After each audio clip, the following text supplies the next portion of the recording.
en Estados Unidos, en Colombia, en Chile, en aquellos países en los que el sector privado tiene una alta participación y los seguros de salud tienen una alta participación, los laboratorios farmacéuticos son uno de los actores fundamentales y son uno de los actores que más determina el tipo de respuestas que se dan. Esta sí es la última, que creo que en el grupo en el que estamos es uno de los aspectos emergentes, nuevos, especiales, muy interesantes y que tiene que ver con ese cambio que hemos ido haciendo de la salud como regalo, de la salud como caridad, de la salud como gracia del gobierno, de los ricos, etcétera, etcétera, a la salud como derecho,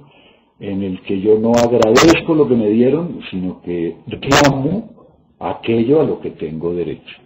Y es la enorme cantidad de, bueno, aquí tal vez debería decir uno anécdotas, pero por otro lado, de ya respuestas estructuradas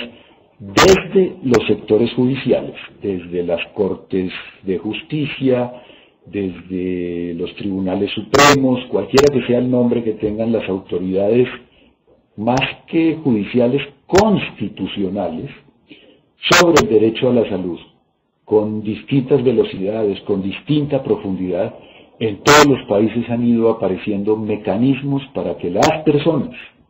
y los grupos reclamen el derecho a la salud y eso determine diferencias en la organización de los sistemas de salud. Y es un enfoque que se ha dado en denominar garantista, que está saliendo muy costoso, que está generando una ola de respuesta, especialmente entre los organismos financieros internacionales, el Banco Mundial, el BID, el Fondo Monetario, para que esto se frene, porque un derecho a la salud tan importante, tan amplio, tan costoso, va a echar por la borda la sostenibilidad de los sistemas de salud. Ese es el debate hoy en Colombia, pero es también el debate en Brasil, es el debate en Uruguay, en muchos otros países, en los que las organizaciones, las redes, los grupos y las personas con VIH, bueno, yo no voy a decir que fueron los generadores de toda esta historia, pero que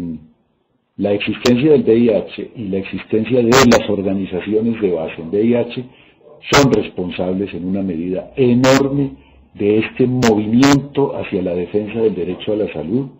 y hacia la participación ciudadana, que ha tenido distintas expresiones. Yo recuerdo, en Colombia se llaman recursos de tutela, en otros países recursos de amparo, amparos constitucionales, todo este tipo de denominación. En más de un país, el acceso a tratamiento ha sido el resultado de la presión social y de la intervención del sector judicial, del sector constitucional, para que se organicen programas y se asegure acceso a medicamentos. El educador 2 nos cuenta que en Honduras no ha funcionado el sistema. Bueno, hay sitios donde ha funcionado bastante bien y hay sitios donde ha sido mal utilizado, porque bueno, nada es perfecto, pero dejémoslo como una tendencia fuerte, como uno de los asuntos emergentes que tenemos en los últimos años, de especial interés para el caso que nos ocupa. Esta es para avisarme a mí que ya terminamos el tema de sistemas de salud, que haga un cierre diciéndoles que en todos estos casos el asunto es muy de perspectiva de la forma como se mira la organización social con respecto a la prestación de servicios de salud. Y ahí tienen ustedes una imagen muy divertida del holandés Escher sobre la forma con la perspectiva y la forma en que se puede jugar con los sistemas de salud. Muy bien, políticas públicas. En eso también el documento de la OPS que ustedes tuvieron oportunidad de leer es bien interesante. En mi opinión pasa un poquito rápido, pero literatura sobre eso es un poco más compleja de conseguir. Hay mucha muy extensa, pero bueno, esa está muy inmersa en la discusión sobre sistemas de salud. Al final, un sistema de salud es la expresión de unas, y las políticas públicas son las decisiones, entre otras cosas, y eso sí está bastante bien en el documento, de lo que quiere resolver un gobierno, porque las políticas públicas son función de los gobiernos, son privativas de los gobiernos. Puede haber participación, debe haber participación, es una decisión de política que haya o que no haya participación, pero es función de gobierno. Eso es importante tenerlo claro.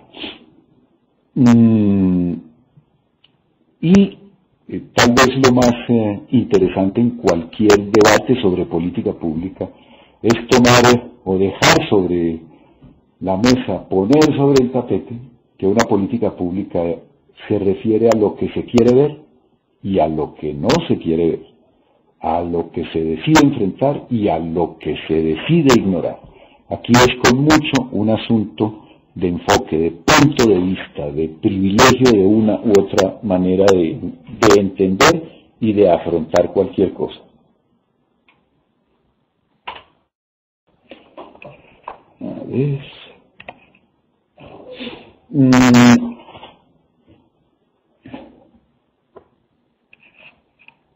Aquí el gran riesgo, al hablar de políticas públicas, es que uno puede caer en una enorme cantidad de ejemplos, en una enorme casuística, y yo voy a hacer lo posible para que no tengamos ese problema y sobre todo para que conversemos este asunto, revisemos este asunto con respecto a VIH. Pero sí quiero utilizar un ejemplo que es bien útil para entender en qué consiste o cuál es el proceso para tomar decisiones de política pública en distintos sectores y, en este caso, el del transporte. Y yo no obstante sea igual, hay algunas en las que es peor. El transporte en las capitales de todos nuestros países, particularmente en las capitales, es un desastre. Y es un desastre porque se han tomado decisiones que obedecen con mucho a las de grupos de presión. Por ejemplo, hay que aumentar las ventas de automóviles. Y entonces se hacen vías porque hay que ver dónde se meten tantos automóviles. Pero las vías crecen mucho más despacio que lo que crece el número de automóviles. Y entonces no cabemos. Y como decía alguna vez don Iván Illich, si uno lo mira en perspectiva, estamos utilizando un aparato que puede pesar entre 1 y 3 toneladas y que gasta una enorme cantidad de energía, una enorme cantidad de dinero para mover a una persona a una velocidad que puede ser en un buen taco, en un buen trancón, en una trancadera, como dicen en Bolivia, en una de estas congestiones de tráfico,